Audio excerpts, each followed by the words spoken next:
The Argument from Demonology, a series in Analytical Apologetics by Valerie Lynn Stevens.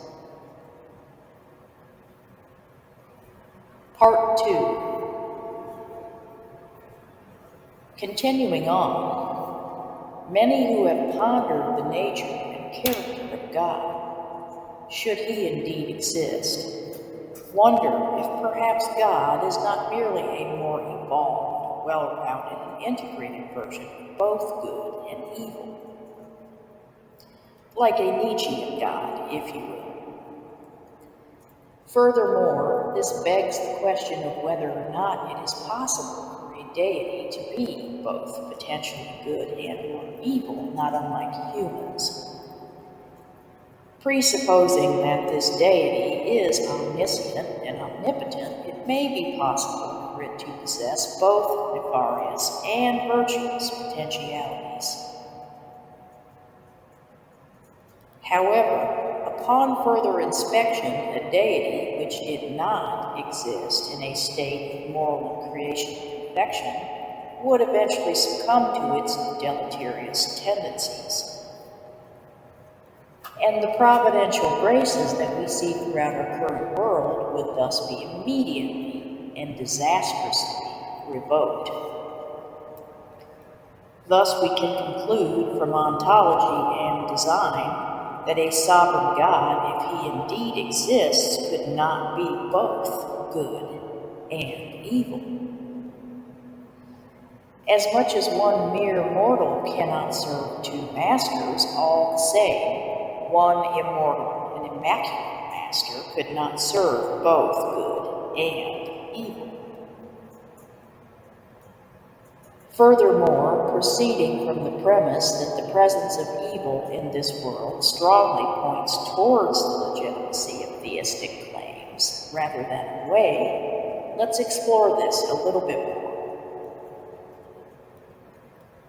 To start, of course, we must acknowledge the primary argument against this claim, that thanatophobia and the self-preservationary instinct are the sole reason for humankind still remaining in existence within a relatively civil society. Fair enough. It's the perfect argument for a radicalized cynic or a misanthrope. I myself have oft teetered upon that edge many times throughout my life. However, even to an atheist or an agnostic, this explanation seems a tad reductionistic. Furthermore, it stands to reason that there must be some force of what we in plain English call good, and some force which we deem bad or evil, which interplay with human free will and align human cognition and behavior along one gauntlet or another. Thus, the question of provenance or origin naturally and logically follows. Although this is delving into various theories of creationism, cosmology, and the like, this is relevant to our exploration of atheism versus theism. It is also interesting to note that even within some religious sects, deism is rejected. For example, there are Christian atheists who adopt the rituals and customs of the Judeo-Christian religion, but who do not believe in Jesus Christ as the Son of God or even in God. Also, certain sects of Hinduism, Jainism, and Buddhism practice atheistically based lifestyles and philosophies, as well as humanistic Judaists. Moreover, the argument from secular ethics considers that human beings are obviously capable of engaging in pro-social and altruistic acts, or refraining from engaging in deleterious acts, in the absence of adherence to any specific religious faith or belief system. Yes, this is true. However, there is an ontological precedent that is inescapable.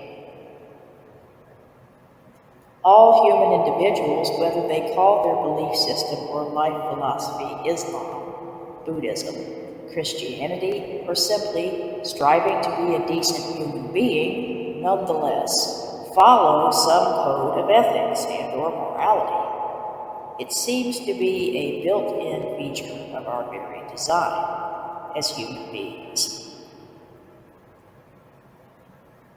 In finale, it is of note that atheists often use the problem of evil argument as their strongest argument, when, in fact, this speculation merely seeks to cornerstone the cathedral of theism. And when the splendid architecture of ultimate reality and truth, absolute, is viewed through the eyes of creatures who finally acknowledge their Creator, home and hearth cannot ever be plundered and pillaged. For this dwelling is not made of brick and mortar, but of the hallowed ground of a human soul justified and sanctified in faith and wisdom. That is to say, the problem of evil for genuine truth seekers is the solution to atheistic and or agnostic leanings. Not only does suffering, depravity, injustice, and darkness in this world bring us to our knees in search of deeper meaning and higher understanding, but it also, via the mechanism of Manichaean mechanics, steers us towards hope, healing, righteousness, justice, and the light. Next up, the indeterminacy